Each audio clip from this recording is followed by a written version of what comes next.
Hey, so, I was thinking about these videos and I was thinking, what haven't we done in a while?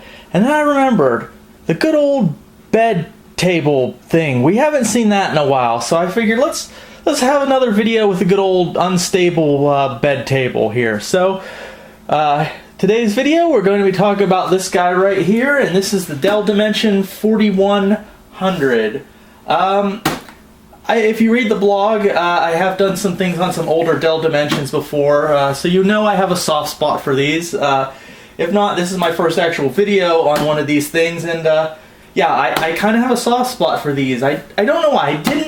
I didn't own one of these in the 90s or even early 2000s. I found them later at like thrifts and stuff, but just something about them really appeals to me. They make really good kind of like they're good OEM sort of retro machines. So the Dell Dimension series was around for a while during the 90s and early 2000s. It was actually around after that, but the ones I really like are the older ones, the big beige or white case ones. And I think the 4100 is probably one of the last Dell Dimensions that actually came in this older styling beige color case. And then after that, I think they moved on to the P4 systems, which are, right now I see them all the time littering, like discount thrift stores. They're those black ones that usually has the power button circle. It says Dell Dimension, kind of rounded. I find them ugly, but I can see where people would like them. They're all like black and gray.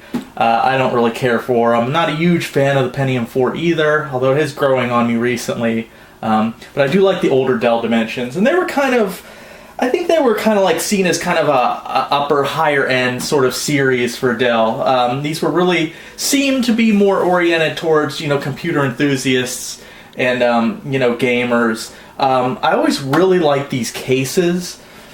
They came in different stylings, but, sometimes they were kind of like grates down the sides. There are a couple different stylings. This one has it's like a grate. It's open here and here. It's a little bit different. It's the same. It's very comfortable, very 90s beige, regular case, but it also has a little bit of a style to it, which I always really liked.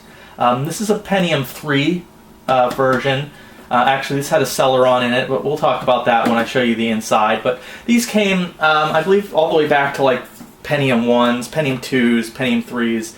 Used most of the same case. Another cool thing you might notice about this case is it's a little bit thinner than your regular PC case, which sometimes is a little bit bigger. So these tend to fit in little nooks and things a little bit easier.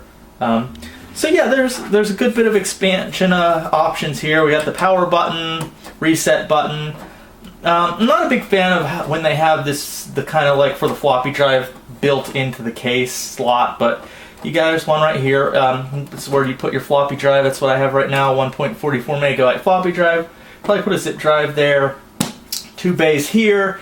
Put a hard drive if you want, or more 3.5-inch things, more floppy drives or whatever, and then 2 5.25-inch bays. Right now I just have this CD-ROM drive in here. So yeah, I believe this came out in 2001-ish for this model, the 4100 series, and like I said, I'm pretty sure these were one of the last that were the kind of this styling, this beige styling, but it came with Millennium Edition, Windows Me on it. I have Windows 2000 Professional on it right now, but they're really easy to open. So here's the back of it. Very sparse right here. You got your parallel port, serial port, 2 PS2 ports for keyboard and mouse, and then just 2 USB ports. Very sparse. 2 nice vents right here. That's for the power supply, and then that's just the case fan. But I think this was really meant for you, if you were an enthusiast or you were a gamer, to kind of add your own, because we all know usually the onboard stuff sucks. So usually if you're really serious about a computer or a game computer, you're going to buy your own video card, you're going to buy your own sound card. Now these did come stock with sound and video cards, but it's just, it wasn't really necessary to have built-in stuff. These are also very easy to open, just a thumb screw, but this plastic isn't, like I complained with the brittle Tosh old Macs. This is actually, thick, durable sort of plastic case, so it actually works. For some reason mine is a little hard. It's not going in correctly, so it's been kind of hard for me to open that. Well, it worked out right there, but yeah, generally these are very easy to take off. So let's take a quick look inside of this thing. Alright, so here's the inside of the machine. Now usually there's this metal bar that goes across here, so I removed that to get access, better view, and I removed the cards. But yeah, the motherboard does look kind of sparse. Alright, so we have the Intel 815 chipset here.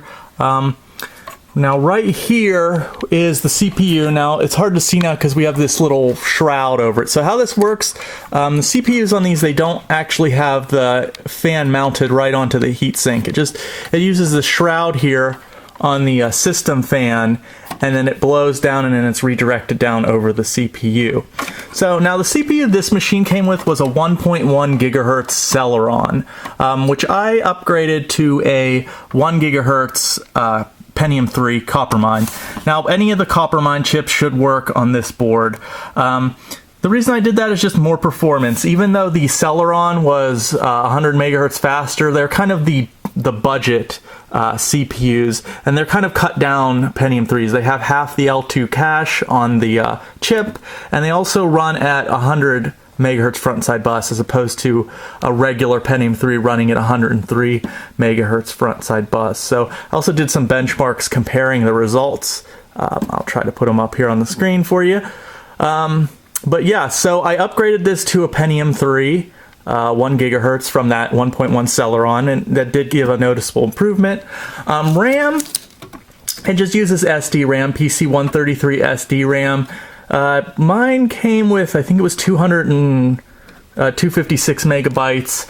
I upgraded to 512 megabytes, and that's usually, like, when you look online, it will say that's the max, like you're supposed to put in two 256 megabyte sticks for 512 megabytes, but actually right now I'm using two 512 megabyte sticks, so I have a gig of RAM in here, and it's worked perfectly stable and fine for me. So now originally I did have some, like, an Ethernet, a modem card, a wireless card, whoever was the prior owner of this had in here, and it was giving me crazy instability problems. But as soon as I removed those, stability problems went away. So it's probably some kind of driver conflict maybe, or just something weird, but I'm not going to use any of those anyways, so I took them out and that solved my problem. Nice coin battery here. One thing you need to know about a lot of the Dell Dimensions, I don't think it's all of them, but a lot of them, they use this goofy sort of proprietary power connector. See, here's what we're used to here, the usual ATX, and then it has this little extra thing here. So don't let that deter you if you see these machines for really cheap. I grabbed this one for 10 bucks. There are little adapters you can get easily on eBay that are like under $5 that will allow you to use any power supply unit. You don't have to use the Dell one with that weird little extra thing. So don't let that deter you. Other than that, it's pretty standard. Two IDEs, floppy controller. Now there's a space to mount the hard drive here, which is nice because that frees up some areas up here if you want to add an extra hard drive or whatever.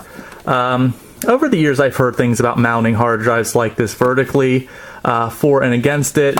My opinion is it really doesn't affect anything. You're going to be fine.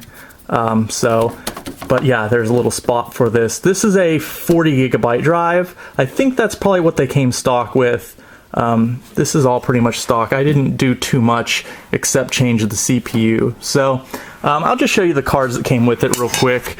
Audio, just this little budget guy here. This is a 2222. Well, I don't know.